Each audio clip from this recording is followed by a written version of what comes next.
Coming to the initial stage here, we see some of the earliest iterations of the Panatrivium standard model back whenever it was called something else entirely, before I was thinking about metacosmology, how exactly we get to the individual instances of physics and such. And those represented what I was attempting to capture and what I have now in the panagrammars, identity as well as causality. But those things in their constituent parts I had wrapped up in aspects of physics that we are so familiar with, like the separability of various material, in addition to the flow of time within polylinear context. So I did have a first draft of this core concept approximate to the sort of threefold structure, but with all of the actual contents of what that meant departed.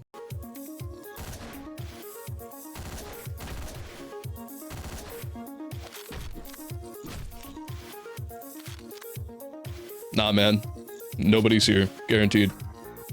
This diagram, then, is what I was attempting to convey more thoroughly, breaking it down into more parts, so that those individual parts could be represented by what are now pulled together in the dialectophores, particulates, the substances that manifested under each and every one of these, something that the players and game masters could work with directly to get an effect done, some carrier of values. And that's why there were originally the 16 elements that would have come about, with 3 being a part of the main equivalents back then to the dialectices, being the processes that actually made these physic phenomena happen, therefore some method of explaining regular physics alongside the additional ones outside of those, the 9 that would have composed it, with higher or greater quanta. Don't worry about it. I'm not around the corner. It was just the wind. That too.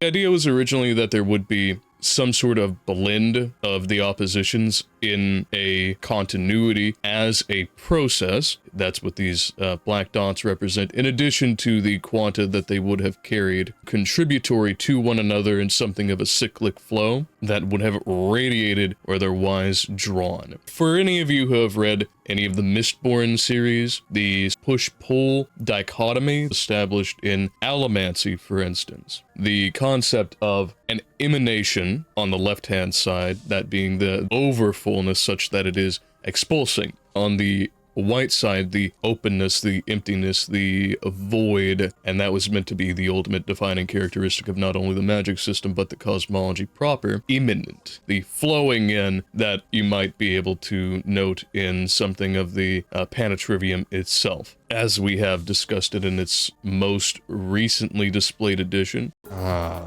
yeah. Now, that's a proper weapon I can work with. Within the old model you see here, those that have the blended aspect that are ultimately part of their side, drawn in the dichotomous split betwixt the two, something that has some of the opponent element in it, not entirely constituted, also not entirely vacuous. The excluded middle, the partially true, partially false, is between is and an isn't, a becoming, more along the lines of Heraclitus, unity of opposites that plays into the concurrent model of the Panatrivium. You had, starting with the bottommost, collecting all of their side, the emission, drawing it up to a drain, and those were also reflected in their, as we would have them now, dialectophores. Try that on for size. You know, I think number 12 is just fit for you. This over here, this little corner up there, that was just a little bit of a note on my thoughts about one of the specific species that I was developing before I had really gotten the axiologic model completely put down and culminate the ideas together. The division that they'll have in their ethics in a normative society. But whenever we get to presenting the species that I have envisioned, and that'll probably be paired up with me actually illustrating them, you will get to see the full extent of all of those details. I'm definitely not gonna blow all of our ammo before we get to them. Ooh. Maybe jump a touch. The Panatrivium TTRPG will be classless. Now, some people are a little put off by the idea of a classless schema. However, in order to fully capture the fundamental realities that are entailed in a universally applicable character mechanic, we have to go more broad than something like a class system, as many are familiar with in things like Dungeons & Dragons, Pathfinder, so on and so forth. Rather, something that is as useful for measuring, say, a rock, which I know sounds a little bit silly, to a mycorrhizal network of artificial intelligence. Yeah, quite a stark difference, I'd say. We need something that requires as few derivations as possible. In order to do that, the beginnings of the ninefold metric.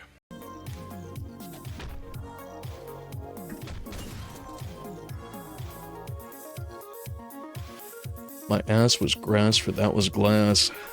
And in order to get that metric, we'll take a brief look at these and give a little bit of developmental commentary upon them to give you all an idea of where I'm pointing all of this towards. We begin with connection. Now, why connection? Well, connection is how a thing is put together. It's syntax, if you want to think of it in the linguistic context, as I am wont to do, but it is the necessary elements that hold a thing together. Again, coming back to it, anything from a tree branch to a planet-spanning bioform. This then comes into the three parts that I decided would ultimately be the aspects of it. Morning. So we have power, and that's really quite commensurate with, let's say, strength, a more familiar statistic, as the capacity to manipulate the environment with raw effect, not necessarily any amount of, well, as you'll see it in the following, precision, the potency, unmitigated, unadulterated potential. And I think the word is rather self-explanatory, as all of these are intended to be these terms that were actually put to use here. Precision is rather the facility to use what one has at their disposal with care. Dexterity, you might think of it. Minuteness. Legerdemain that could be applied with any given operation. Yo, I got 2 for 1. I got the bird and the bush. Then finally we have the process. Akin to Constitution, although not necessarily. Constitution in and of itself has a more broad connotation as a means of health, hardiness. Well, while that is not so necessarily apart from process, that's not exactly what we are looking towards. That would be more appropriately applied to connection. For process, this was intended to be how well the body handles all of the executive activities required to actually maintain it properly. And this was all meant to be brought together into, as it is underlined, the aggregate value, not therefore a derived value as it is pulling them all together, of power, precision, and process, in order to give us a value that represents all of the stuff, material, put into a subject. Ah, got it.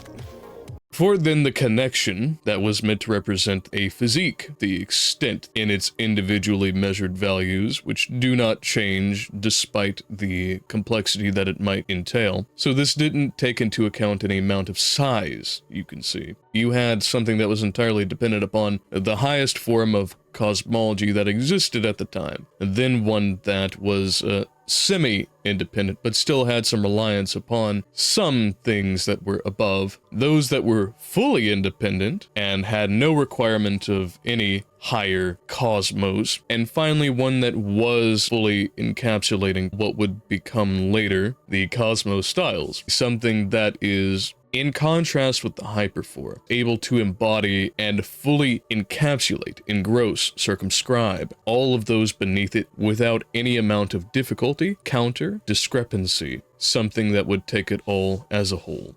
How about you?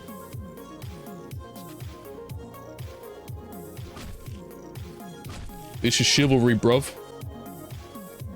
Get good.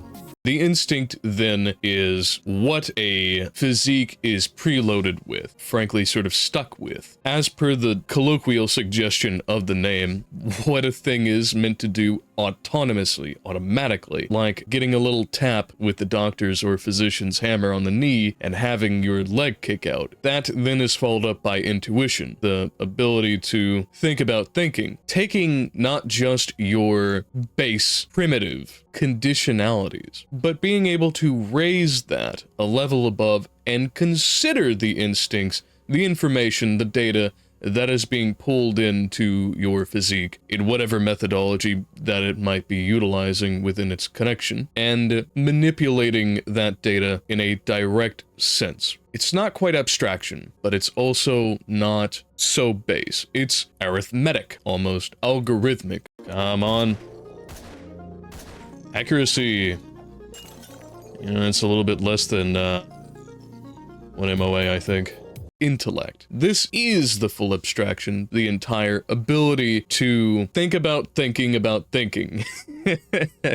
The second order, and that ultimately all comes together within cognition, which, to start with the smallest, we have the hyposcheme, and I think that scheme is an appropriate word to be prefixed here, in that it is the template, the pattern that is put together within the confines of your interface. To keep with the selection of Greek prefixes, we have hypo under, meso meaning in the middle, and hyper meaning over, to be finished with the syn scheme, bringing together the interface, flows together into cognition, making some specifically psychological calculations, objective to subjective, not creating a mind-body duality, but recognizing the emergent characteristics of cognition. Thinking. Bazinga. Let's try that again. Bazinga.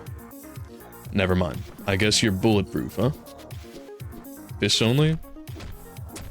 Looks like it.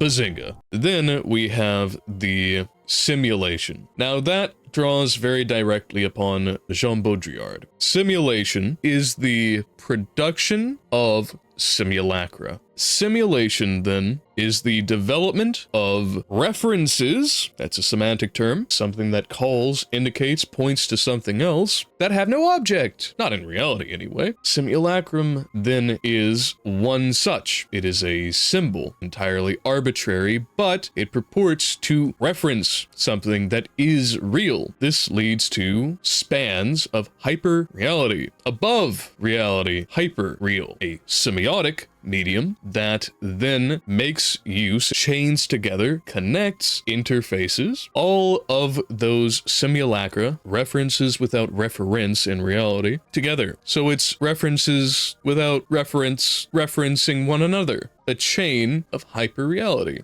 Ooh, and a new mask, and a weapon? The sledgehammer. Now, for those of you who don't know, kind of dwarf-pilled NGL fam.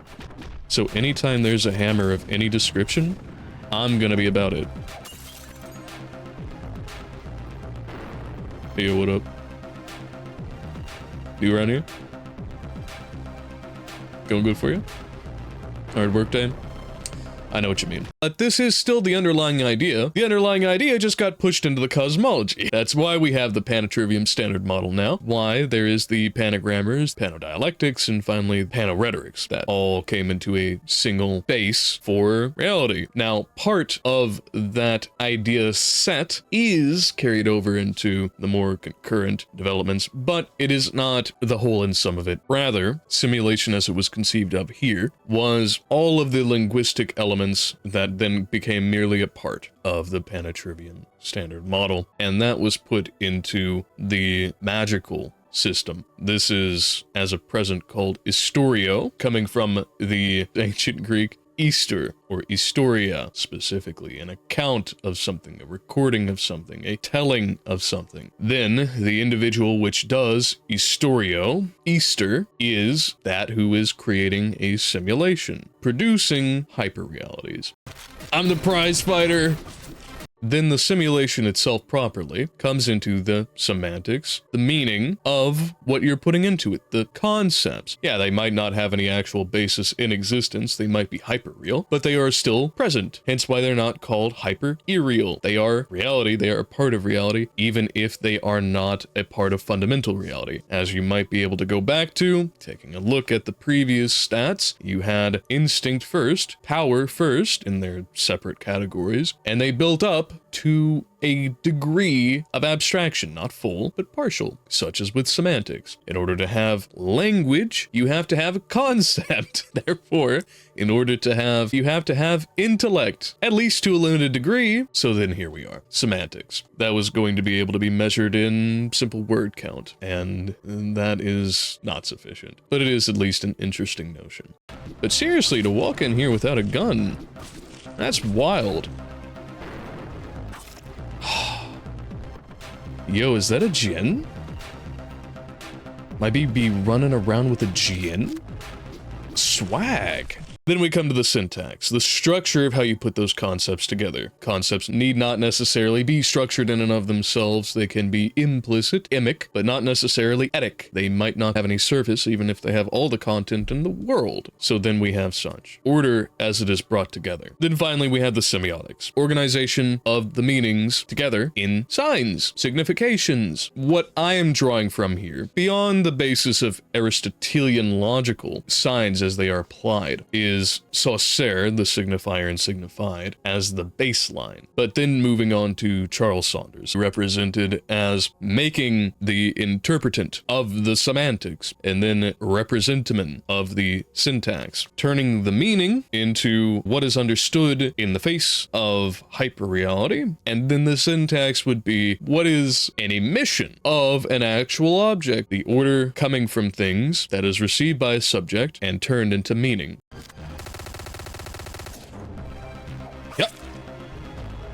I can see where this is going. I'll spare you the pleasure.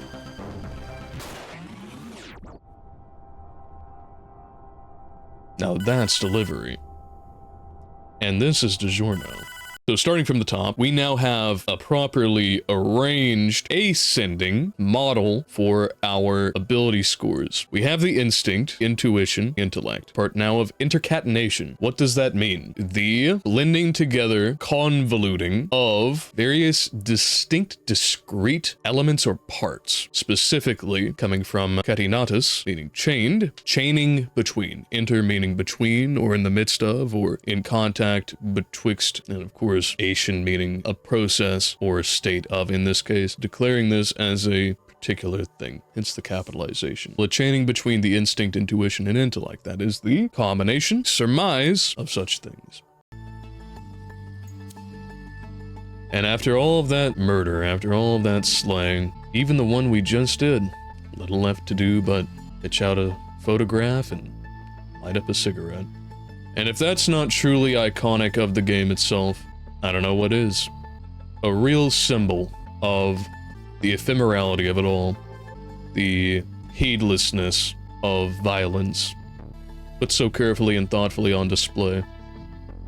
in order for there to be a proper connection, something that is not necessarily animate, but at least possesses some trait or property of being a subject, you need to have, at minimum, an instinct, some kind of hard, unabstracted code that is followed to enable the communication of your parts, your elements, the things that make you, you, whether they're cells, wires in a machine, strands of RNA or DNA that are employed in viruses. In order to be distinguishable from an environmental thing, you must have some instinct, means of sending signs and receiving signs and making sense of the signs, such as it is. Where I was holding my review in full back before, I think it's fair to say my take on it is merely that violence is violence. It's syntactic. It has no meaning inherent to it. It's arbitrary. It only exists in the semiotic apparatus, the scaffolding, if you would like to think of it as such, the matrix of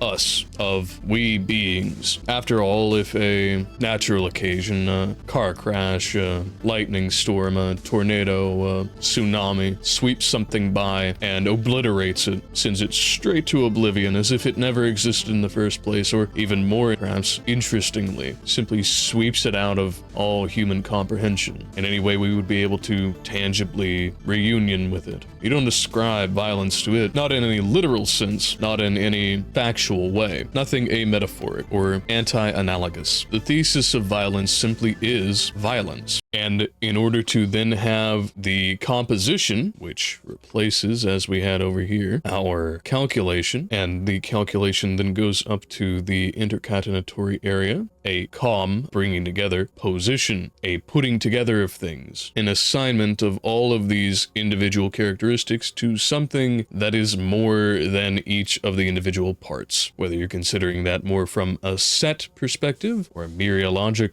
part-whole relation. It's the way that an individual relates. How that manifests is in how its historio, its magic, is contingent. It works, applies. And this is a pretty direct repurposing, redux of our calculation section itself. You have the microtaxes, which is simply the combination of semantics and syntactics in a connotative sense as it is being applied to conception. And to engage in it then is but a changing from a potential to an actual in the psychological realm, extent, something most semiotic, communicative, as once more it demands intent, the subject to at least engage itself unto some end of destruction, deliberate or otherwise. And even in that, the partitioning of an accident, say a child swinging its arm and hurting someone unintentionally, the piloting of a drunk driver into someone and injuring them, the myriad unintentional things that occur in proximity and consequence of warfare. They might be violence in the purely ontologic sense. They are categorically thus, but they fall into an entirely separate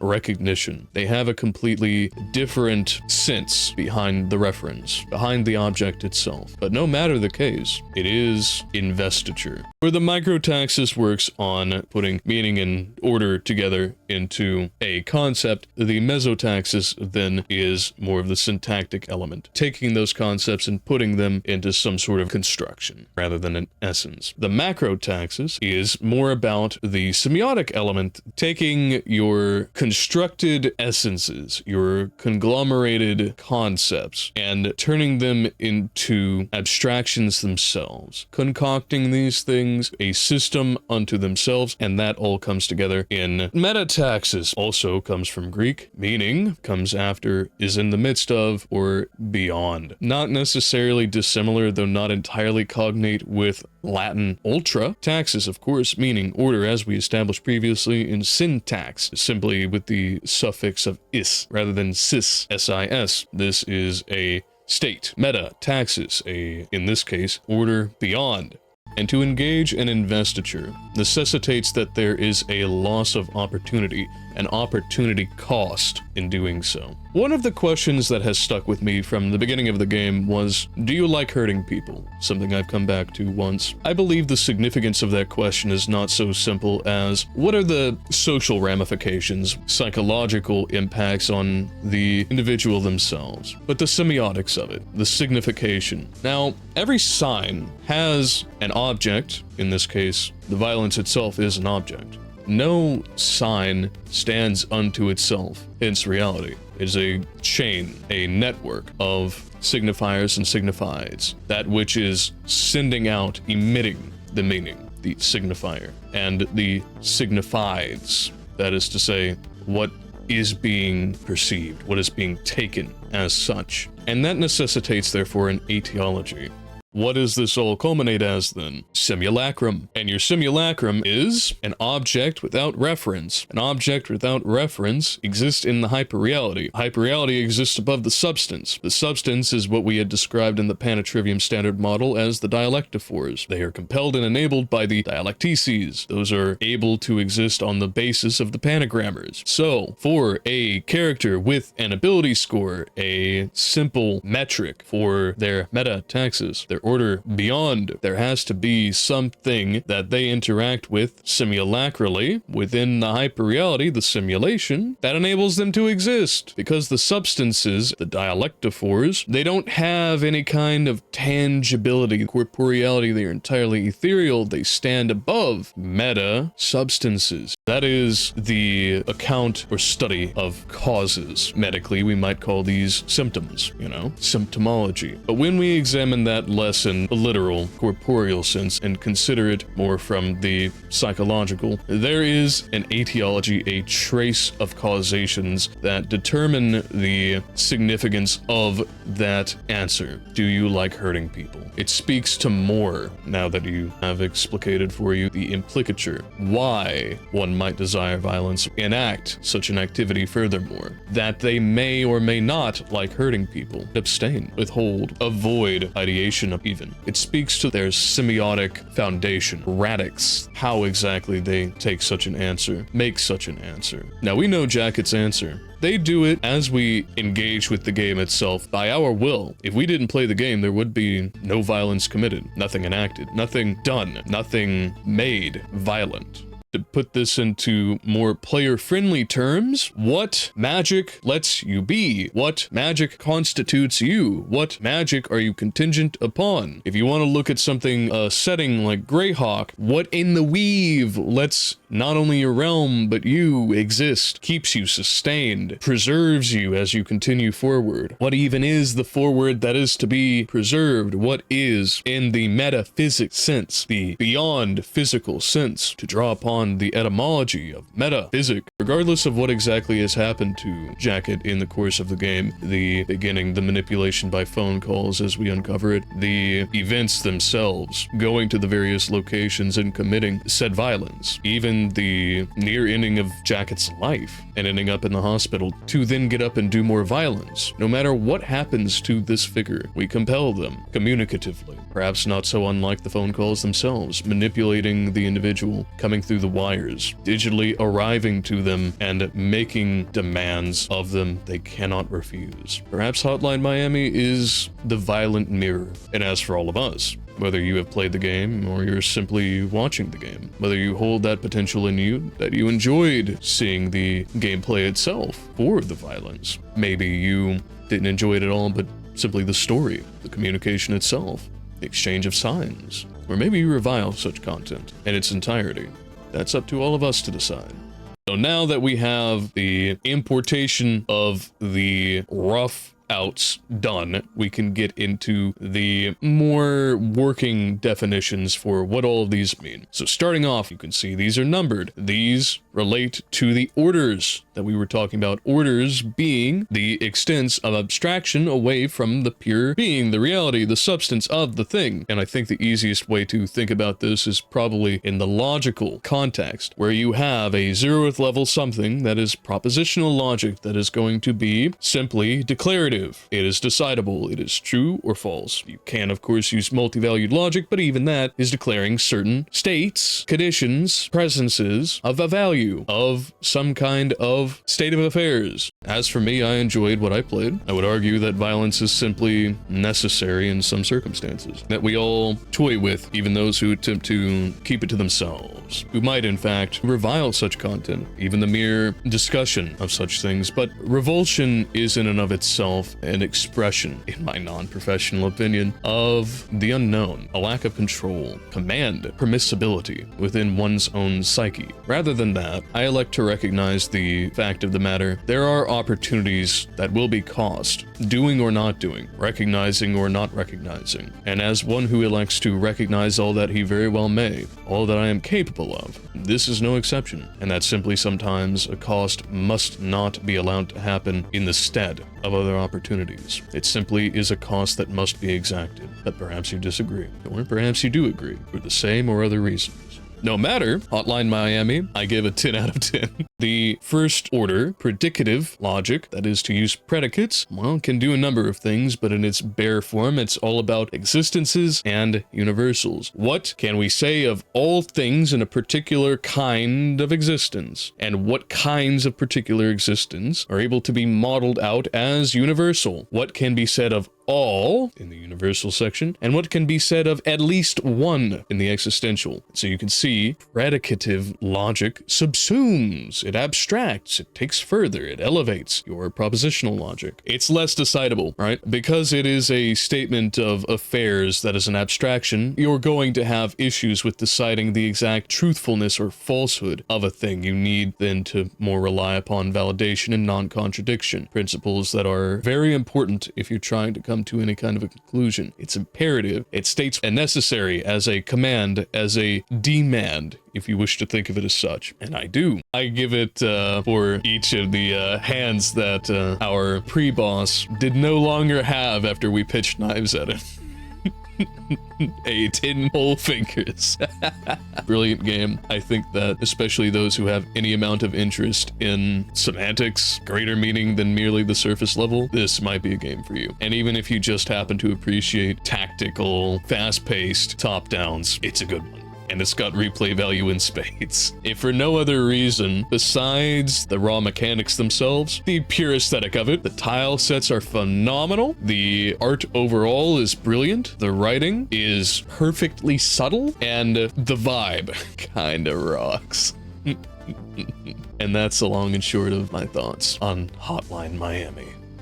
The second order logic, well, there's a lot of different kinds. A lot of these are modal, abstracting the abstraction. It is taking not just is something or is it not here on the 0th order, but then it's taking the first order, which is naturally, this is going to be how it is. It exists, or it is universal. It exists across many existences as a necessary. And then it goes, okay, well, now that we have those set, we can do all sorts of things with that. Make it as statements of conditioned on multiple predicates altogether in a new formulaic sense, or processed out through something like more analog, fully or most entirely undecidable material, like belief logic, which does actually exist. It's all about how thinkers think about thinking. And so you can see the 0th, 1st, and 2nd orders of logic demonstrated within the structure of that very sentence. Instinct, then, as the 0th order ability score, is the baseline programs of any engine, be they cellular, chemo responses, up to and beyond automatons, muscle controls, or stimulus parsing, thoroughness of software to not bottleneck hardware. So you see, as I was saying previously, this is the necessary stuff for a subject to exist, even if they cannot think subjectively.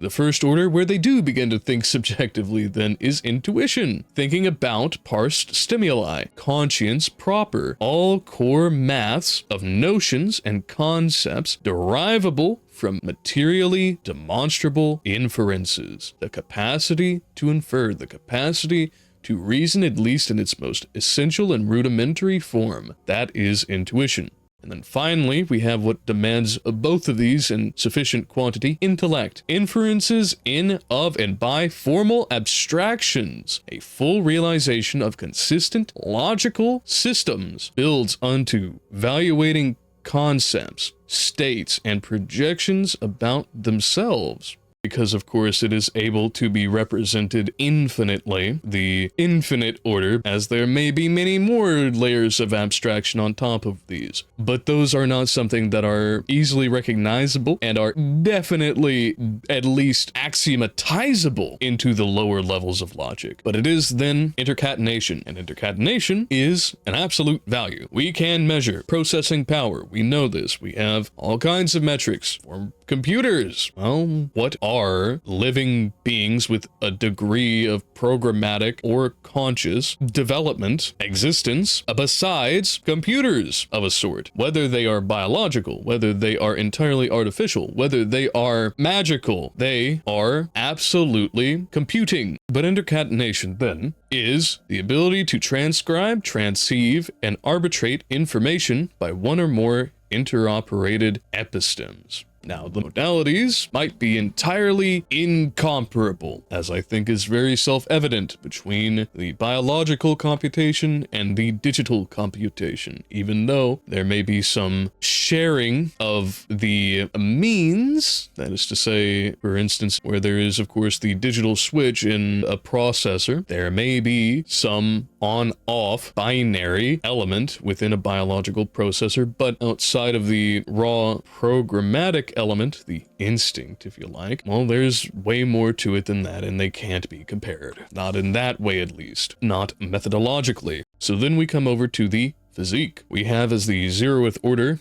capacity to interact as a net structure within its immediate environs to perform both self-sustaining operations and manage the necessary throughputs of its design. Power is the resultant facility from a design's fulfillment to enact the constituent aims of its purposes. Precision is acuteness, scalability, and scopeability of a fulfillable purpose. And physique, the ability for a naturally or artificially integrated system to subsist by, of, and for the implicit ends which enable its continuity. So where we have our intercatenation as absolute, we can absolutely measure the computing power, the intercatenating power of a subject. When it comes to our physical exertions, these are entirely scale dependent. If you have a microchip that processes then the absolute quantity of throughput of computations per a unit of time, that is not so with the physical. An